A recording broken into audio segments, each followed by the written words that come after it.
Okay, so you might be wondering whether this video is a bit of a joke, but it's not a joke, it's true. I just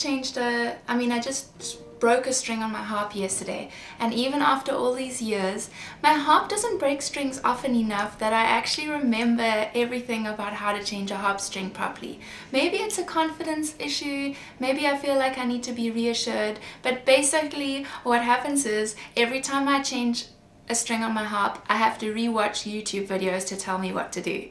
And I thought I'd put this on video, not so that I can show you how to change a harp string, because there's plenty of other videos about that, so you won't be seeing me changing it up close and see all the details, but you're gonna see the process of me doing it, and that I still need a bit of guidance every time, because I think this will make some of you feel a bit more confident that it's okay that you don't know exactly what to do, and you can still do it. You just need to watch a YouTube video to guide you through. So what I do when I break a harp string, even if it's at a gig, well, then I probably just try and do it as quickly as possible, but certainly when it's at home, the first thing I do is I get out my phone and I type into YouTube how to change a harp string, and I have these favorite videos from Sylvia Woods called number 3B, tying the knot in a harp string, and then number 3C, replacing a string on your harp.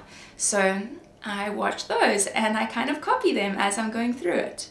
Okay, so I keep a spare string of pretty much every string on my harp, just because when I perform I don't want to be left without a string if it breaks. But the first thing I did was I just took the string out and I compared it to all the strings that I have stored, because I still tend to forget which string is which number. So I just look for like number 3 and 4 in this case, and I chose the harp string that matched the same diameter.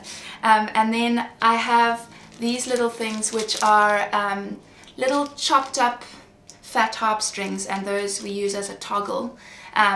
And so let's just watch this video about how to tie the knot.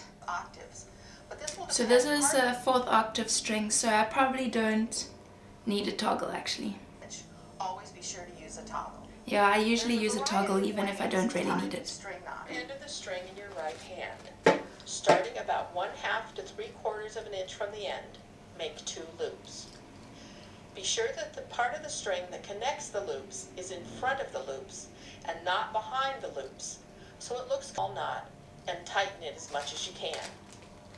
If you tie the knot correctly, the more you pull on the long end of the string, the tighter the knot will become.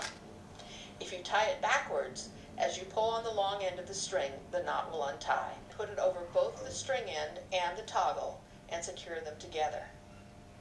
So this time I did the first way. I usually do the second way. Maybe that's part of the reason, is that I do it a different way every time. For thinner, higher strings, you want to do this again. Make another loop, put it over the string end and the toggle, and tighten. This will make the knot very secure. No matter which method you choose to tie the knot, if you don't tie the knot close enough to the end of the string, you'll end up with a long tail sticking out. Be sure to cut off the excess before you pull the string through the back of the sound box. Otherwise, this long tail can vibrate against the wood and cause buzzing. So whenever I tie a knot in my harp string and I feel a little bit, I don't know, insecure about it, I just remind myself that my first harp teacher, she was a very elderly harpist who had been playing for, like, I don't know, her whole life, so probably 70 years, maybe more than that, 80 years. I think she started when she was a young child, and she was 87 when she was teaching me. And she never bothered about tying the right knots. She just kind of tied any knot that would just work, and then she put it in. And she didn't seem to have huge problems with it, so I try to tie the right knots, but if I feel a little bit like, oh, I could have done a better job, then I just remind myself that Betty used to tie just any old random knot and it was okay for her, so I'll probably be fine. Okay, now I've got to try and thread it through the back of the harp. I know that Betty, my old harp teacher, used to thread it through the hole first, and then you have to try and kind of keep it inside while you're tying the knot on the back, but I always do it this way. I always thread it through afterwards because I don't know, it's probably a bad idea, but that's what I tend to do.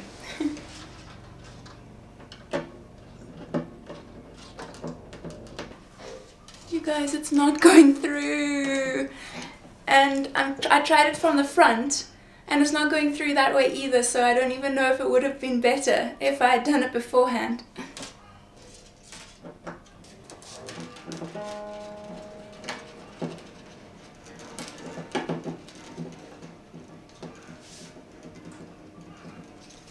Okay, it went through from the front, so if all else fails, I'll just cut off the knot and tie it again at the back, because at least this has some extra length that I don't need. Okay, I think part of the reason why it's not going through is that it's kind of got a little bit of extra on the end there, you know, it's kind of squashed to a shape that's not helpful. So I'm going to cut it at a diagonal. I don't know if you can see. I'm trying to be a beauty guru, but I don't know. There we go, I think you can kind of see. So hopefully that will help it go through.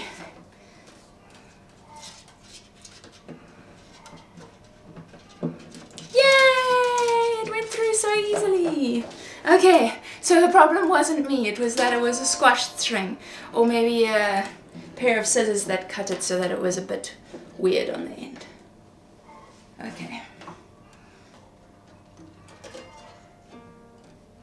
Okay. And now is the part when I watch the next video to double check how I do things at the top there. Okay, so I have to bring the free end of the string towards the back of the harp. Let's watch. Down around the side of the tuning pin, behind the vertical part of the string, then again towards the back, and then straight up. Hold on. This is the part that I always have to rewatch. And then thread it straight up through the hole in the pin. Okay, so around the back. To ensure that the first wrap of the string winds over the string end to secure it tightly, bring the free end of the string towards the back of the harp, down around the side of the tuning pin, behind the vertical part of the string, then again towards the back, and then straight up. Yes, okay. Hold it firmly with your left hand. I really should remember this. I do this Place your every tuning key on time. the tuning pin and slowly wind with your thumb pushing the key away from you. Be sure that the string wraps wind toward the neck of the harp. Because of the twists we put in the string, this first turn should pass over and lock the string end in place. Once it is secure, you can let go of the string. Before the string is taut, be sure that it goes behind or through the sharping lever. You may need to lift the handle up and down to get it in place, and that the string is in the groove on the left side of the bridge pin. It should look like all the other strings around it. Continue to slowly turn your key, being sure that the string wraps are close together and winding towards the neck of the harp until the string is up to pitch. Okay, we're getting it, guys. We're getting it! Well, so I can hear that the string is getting up to the right ballpark. Once the two pitches match, I compare the pitch to the octave below, tightening the string until the octaves are in tune. Since these strings stretch quite a bit, it'll take a while until the new string will stay in tune. But the more you tune it, the quicker it will stabilize and stay in tune. You should end up with about 3 or 4 wraps around the tuning pin. If you have either too many or too few, and I even ended up with the right number of wraps around the tuning pin. So for those who are worried about how long this thing is, I did measure the string beforehand to check that I wouldn't, sometimes, especially with the higher strings, you have enough string length that you could cut it in half or maybe even in thirds for the very high ones and get more than one use out of that particular string you've bought. But I did measure this beforehand and I realized it wasn't going to work to use it twice. So that was quite nice because it meant I had some extra length.